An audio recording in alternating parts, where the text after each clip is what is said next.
Thank you, Denise. My name is Margaret, and I'm an alcoholic. Hi, Margaret. And anybody that knows me from I go to the Moorhead Thursday night group in Moorhead, Minnesota. I see you put Fargo down here by my name, and where I'm from, that's almost fighting words right there. Put Fargo by a Moorhead Thursday night person's name. But I've been going to that group since October I got 18 years next month. I can never remember my sobriety date. I know that they say that, that's probably that means that you don't, that's not it, but anyway. I'm glad to be here. I don't know if I was asked to speak here or not. I just came here to meet my sponsoree. That's really what I came here to do, and to give a medallion. And the people that know me from my group, they know that this is probably the one thing that I really hesitate doing, is getting up and sharing with you about myself. I'll say just about yes to anything but that, and so when I do get up and share, I was taught, as I teach my sponsorees, that when you get up in front of a group of people, you're representing this program of Alcoholics Anonymous, that you should present yourself as such. And so that, I was told that when I get up and talk, I dress appropriately. So I do. I get up and I have the skirt on and the whole thing on, But I notice at these AA meetings, you get up in front of a podium like this, and, they have these long tables, and there you are with a dress. And I have to keep reminding myself all during this, you people think I'm praying. I'm just saying, Margaret, please, keep your legs crossed. Keep your legs crossed. Because I'm used to wearing jeans and sweats and all that kind of thing at meetings, so I have to really remember this stuff. And I'm just babbling here a minute to get myself all calmed down. I always think that isn't this something? We come to these meetings and people like us, that this is probably one of the hardest things we have to do, is get in front of a group of people and tell, what we used to be like, what happened and what we're like now. And, to kind of bare our souls, so to speak, to people so they will relate to us, so that's a little difficult for us. And, see these people get up here and have these birthdays, and, it is just miraculous to me. I just can't get over it. Every time I go to a birthday meeting and I see, people getting up and sharing with each other their experience, strength, and hope, and to know that how hard that is for us. That's a miracle in itself. If we do nothing else, just to get up and accept something for doing something, it is unbelievable to me, And so that's the program to me. Like I said, I am an alcoholic, and I grew up in an alcoholic home. It was probably, if you grew up in an alcoholic home, it was like my alcoholic home. It was, the only thing consistent was the inconsistency in my home. Well, it was unbelievable, but it was exciting at the same time. And I was the second oldest of a family where there were 6 children, and I was the oldest girl, but I had a brother that was older, and then they kind of went down. And when I was growing up, it just seemed that, my brother, who I was very close to, knew how to do things that I didn't know how to do. He seemed to just pick up on this stuff, and how to make friends with other people, and how to be a part of. And I really had a problem doing that. I just kind of was out in left field and kind of stood back and surveyed the whole thing, and never really got involved in things. And, to sum up my whole childhood, and probably to sum up my whole life, is a few years ago my mother was cleaning out her attic, and she finally called each of the kids and said, come and get this stuff. I've had it long enough. And so I went over there and picked up my box that she had for me, and in there was a report card that I had from a parochial school that I went to when I was in the 2nd grade. And in there, it told how, if you did satisfactory for all the different, categories, reading and writing and arithmetic and, and all this kind of stuff. And they had a yes or a no on there. And fortunately, I did pretty well in school. And so, everything I did was satisfactory until they got to the part where you made the comments And when you looked at that report card, and this report card is now probably, well, it would probably be old, old report card. And anyway, if you looked at the report card, you could still see the frustration and the complete exasperation of these nuns with regarding me, how to deal with me, because they'd have on the comments, they would have, Margaret is very independent. And then there'd be exclamation marks behind it. And, the dots would be so hard that they almost went through the paper, and then it'd be underlined 3 or 4 times, just to really emphasize that I was very independent. But really, after being in this program for a number of years, I found out it wasn't independent, I was defiant. They just didn't know what to do with me. And so they put a nice word there, I was independent. They also said I had leadership skills. Well, I was the bully, I was just a bully, that's all I was. I was a female bully, and, and I just dictated where everybody should stand and out in when we were playing kickball and all this stuff. So I was that kind of a person, and so instead of saying bully, they said leader, and so basically from that time on until I came into this program at 32 years of age, that was my life. That's how I was. I was defiant, and I was a bully. And I just kind of went through life like that. I behaved that way through everything. In relationships that I had, I just had a devil of a time with relationships, and I'm getting a little ahead of myself. But I went to college during the 60s. I got to tell this part here so you know how I got in here, But I went to college in the 60s, and that was during the time where there was a lot of student demonstrations and a lot of upheaval, and and I was out there demonstrating in Fargo, North Dakota, and in the winter. That could tell you how dedicated I was to this, and there I was with my little pickets and signs, and President Nixon came, and we were out there picketing on the bridge between Fargo and Moorhead. And anyway, so I got into some trouble here and wrote some letters to President Nixon that weren't very nice and didn't appreciate that. And anyway, and all this time, I haven't been drinking. I hadn't taken a drink. All this trouble that I've been getting into from the time I was born until I started getting into trouble in about 16, 17 years old, and I hadn't taken a drink, not a drop, nothing. But see, when I was 16 years old, they started giving me drugs because I had an ulcer, and so they had to sedate me. Well, they said tranquilize me, but they really were sedating me. And so I took drugs for a number of years. They were prescription drugs, and I never thought anything of it. And so there I was on my merry way, demonstrating and taking drugs and being with the free spirits. And I was in college, and things were going on, and I was getting more and more trouble because I was acting kind of crazy. And see, I went to college at Fargo. It's North Dakota State University, and they have the program there, Future Homemakers of America, or Home Economics, and that's what I was in. And see, the reason I got there is because I had an argument with my dad, and he wanted me to go to college. I didn't want to go to college. He wanted me to go to college. And so I prolonged it so long that the only thing left for me was to take classes in home economics. Now, up to that time, I had never put a pan of water to boil. I had never sewn anything. I had never done any of those domesticated things that, my mother did that stuff, And so anyway, I got into this College of Home Economics, and here I'm out, demonstrating on the bridge between Fargo and Moorhead, Minnesota, and these people just didn't know what to do with me. What do you do with somebody like me? And so 4 times I was asked to leave that college. And so 4 times I left the college, and I'd wait, and then, pretty soon they'd let me back in. And the last time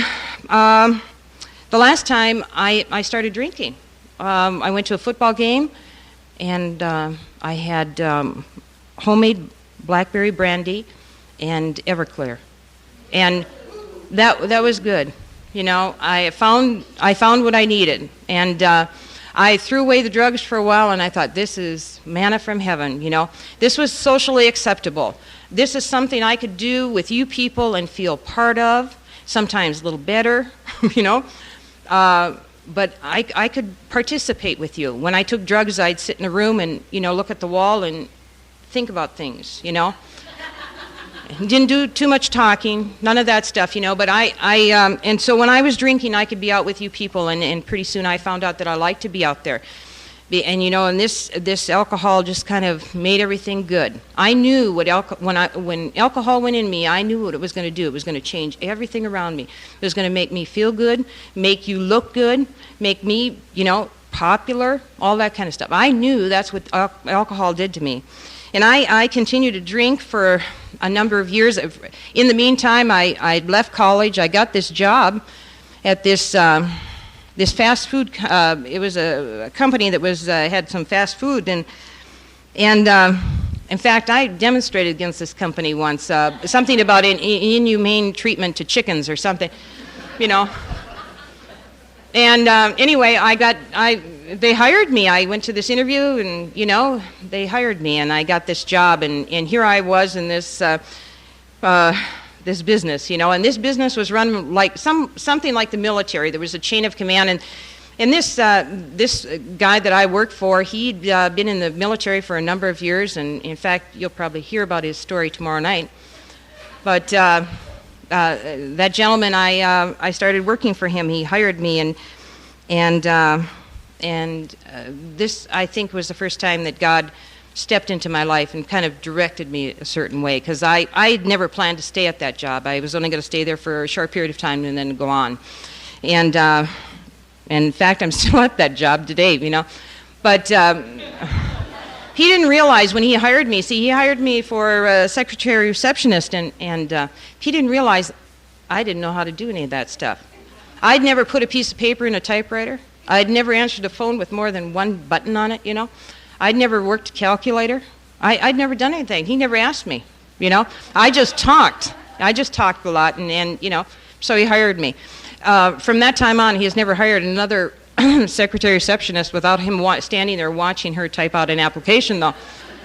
But anyway, so I learned on the job without him knowing it. You know, I did that for about 6 months. I went to the library and got stuff, and, you know, anyway, and learned how to do this job. And when I started there was a lot of people like me. They're young, just out of college, looking to do something, make something of themselves, find what they were looking for in life. And so we were all together, and we were all the same age, and we all were workaholics, and we all were alcoholics. A lot of those people that I worked for or with at that time were in meeting rooms like this around the United States. I know about 5 or 6 of them that are in meetings like this. But anyway, we were a good group to be with, and we were very competitive, and you know, and things went on like this, and pretty soon, you know, during this time, I'm still drinking a lot, and pretty soon I start taking drugs, because my life's starting to go. It's slipping away from me. I can't grab it anymore. I can't hold everything together anymore. It's not doing what it used to do.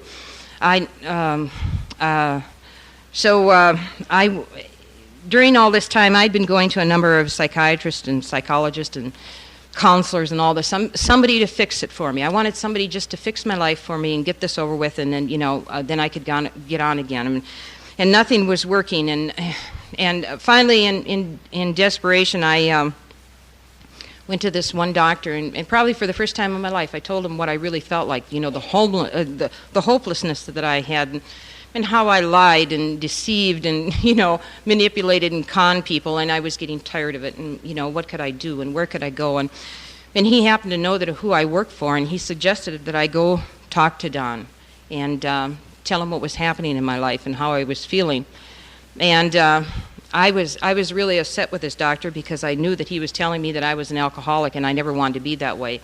You know, my dad was an alcoholic, and geez, you know, I knew my grandma would be really upset with me if I told her I was an alcoholic. I just knew it. She never had that in mind for me, you know. And anyway, so I waited for about 3 months, and then finally I went and talked to Don, and you know, and I'm sure that he really had to bite the inside of his cheeks, you know, from not laughing, you know. But I just said, you know, I need help, and I can't do this, and I don't know what to do. And so he suggested that I go to 6 weeks of open meetings at the Moorhead Thursday night. We have them on Sunday morning. It's an open meeting that we have every Sunday, and he said, and then go for 6 weeks and decide what you want to do after that time, whether you want to go to Al-Anon or AA. And I just knew that I didn't belong in Al-Anon. I had tried that once before, and, you know, I just knew those little ladies just couldn't handle me one more time. You know, I was a typical alcoholic. I'd go in there and I'd tell them everything that they needed to know about whatever, you know. And so I knew that really I didn't belong there. And so I waited for the 6 weeks to finish. And then Don came up to me and asked me, and I said that I thought I should try Alcoholics Anonymous. And so I started going to the Moorhead Thursday night group. And now, in the meantime, I drank for 11 years. And I knew most of those people that were going to that Moorhead Thursday night group because they had been coming into our office a number of times, you know, week after week. And I always thought it was kind of nice that those people had some place to go on a Thursday night, you know, or a Sunday morning. I mean, at least the rest of us, you know, didn't have to put up with you guys. You know, you could go there and get help. And, you know, and I was real sanctimonious and self-righteous about it, you know. Anyway, so when I went to the Moorhead Thursday night group, we met in this Moorhead Center Mall type thing, and you would get on an elevator and you go down one floor, and the doors would open up, and there you're in the meeting room. And when those doors open up, there's about 175 people in there, and at that time people were smoking, and the smoke was just billowing, you know, all over the place. There was just a haze, and people are talking and laughing, you know, and I thought, oh my God, what did I get myself into this time? You know, I'd gotten myself into a lot of things before. And so, you know, and I went to that meeting, and it met at 8 o'clock, and geez, I'd get there to 2 minutes to 8 and sit.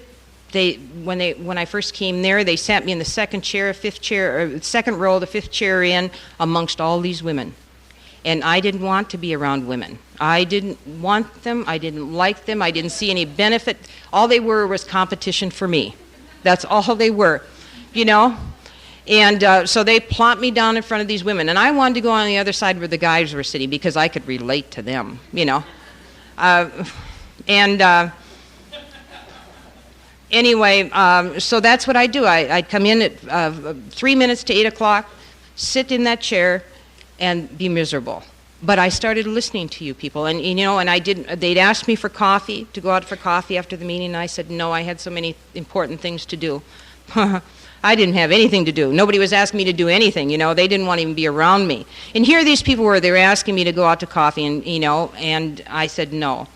And so basically what I did is I was miserable, and I wanted everybody else to be around me miserable.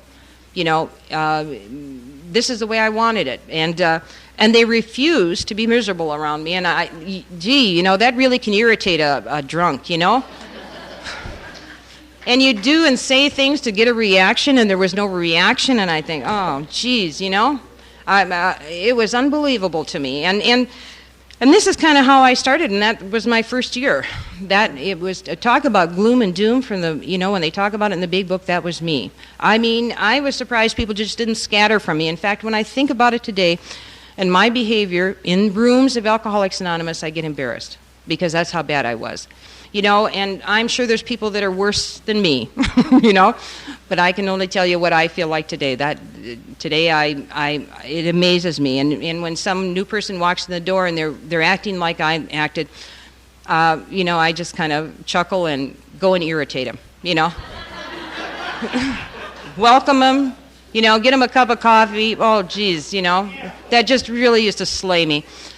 But anyway, also, they told me when I came that I had to, you know, I had to get a sponsor, you know, and so I got a sponsor, but nobody said anything about using that sponsor, you know. So I got a sponsor and never talked to the person. I mean, good grief, what did they know that I didn't know, you know? And So anyway, this person would come up to me every once in a while and say, "How you doing?" I say, "I'm doing fine," and just smiling and grinning, and you just want to kick him, because that he knows that you're dying inside, and but he's going to let you go as long as you have to go. And anyway, so that's what it is warm up here.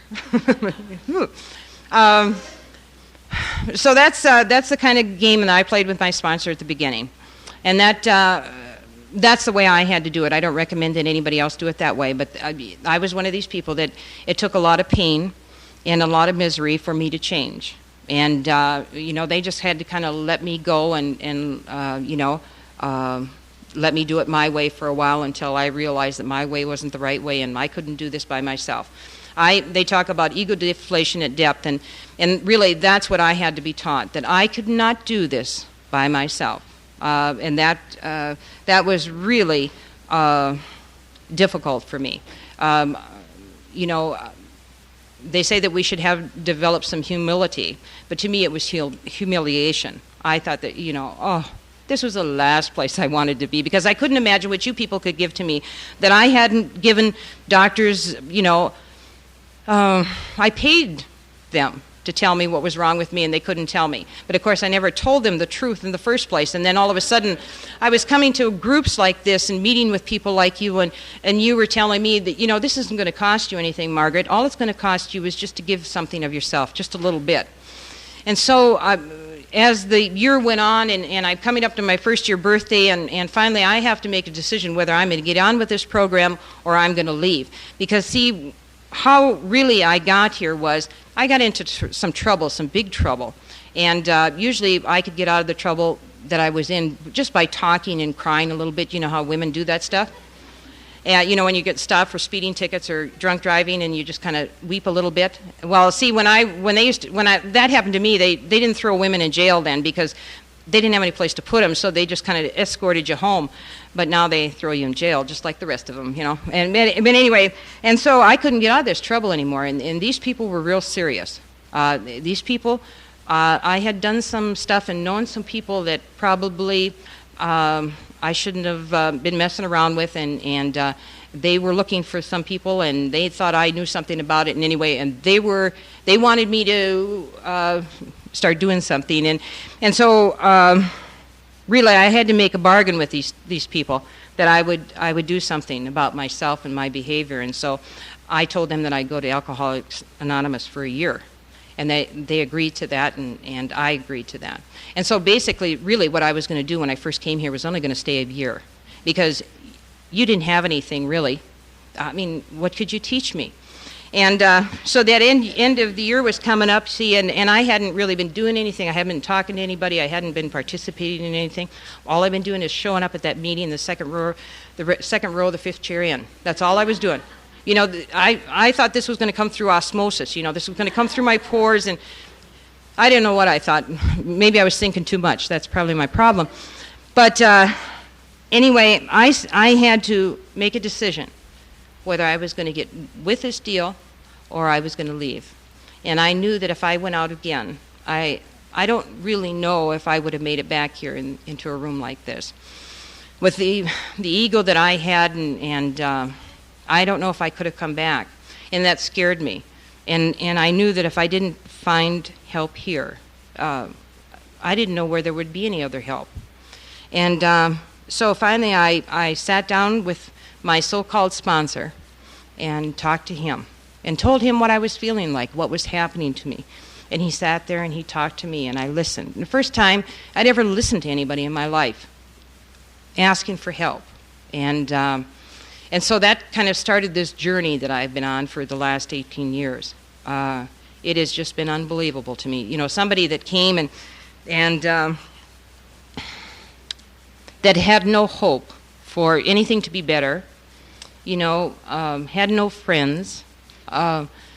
It's just remarkable to me what I've learned in these rooms. I came here, I didn't know how to handle money. I'd never balanced my checking account, never in my whole life. My idea of balancing a checking account is closing the account at the bank and hoping there's enough money there, and getting calls from a bank and saying, Margaret, I think this has gone too far. Just put some money in there and let's hope that it covers. And that's what I used to do. I didn't have any sense. I just thought as long as I had check blanks, I had money. That was my philosophy, and I believed that. And that, I guess that's why today that I am really adamant about people getting on some type of a budget, where you know something about your expending, because the worst problems I ever had in my life were money and sex. Denise is going like this, but those are the two biggest problems that all of us have, and and I had to get one under control. I mean. Anyway, so I learned how to budget money in this program, and every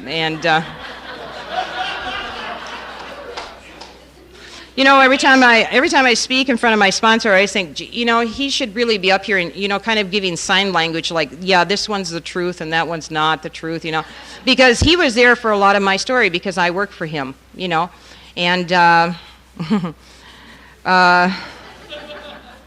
and I'm sure, anyway, I don't want to get onto that. I don't want to take his inventory. Because he speaks tomorrow night, and he's going to have the last word on me, and I don't want him to mention my name at all in that story. But so they taught me how to budget money, and they taught me how to be a friend to somebody. They taught me how to care about another human being. Instead of doing what Margaret wanted to do something for somebody else. I'd learned how to have empathy for someone. I didn't wallow in the emotionalism of problems, but I felt empathy for you, when I talked to you on the phone or met you across the table for coffee. When I was feeling bad and things were real bad and I didn't think I could get any lower, I didn't need my sponsor to say, poor Margaret, poor Margaret, poor Margaret.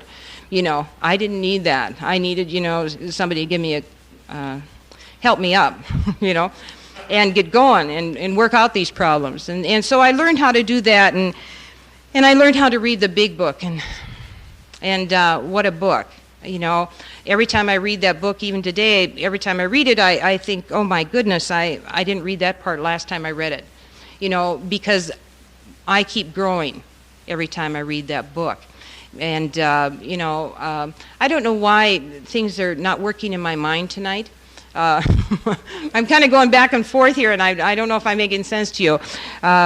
For some reason, these lights are making me very warm. And I'm getting to that age where, I'm getting hot flashes. And I that's kind of affecting my thinking here, I think. And thank you. I don't know what you're doing up here. Stand in front of that light. Be useful, Scott.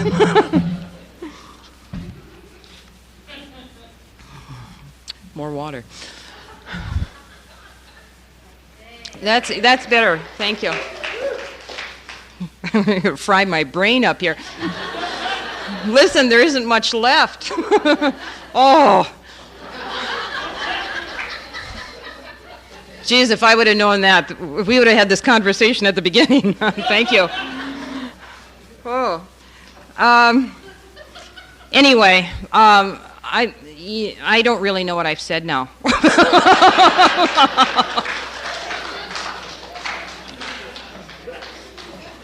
But what the heck. I just hope that you people, I'm not gonna speak as long as they were talking a little bit after 9, but really it is very warm up here. And I'm an old woman, and I could do what I want to.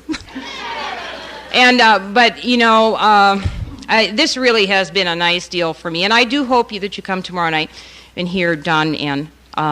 He does have 50 years of sobriety in February of 1998.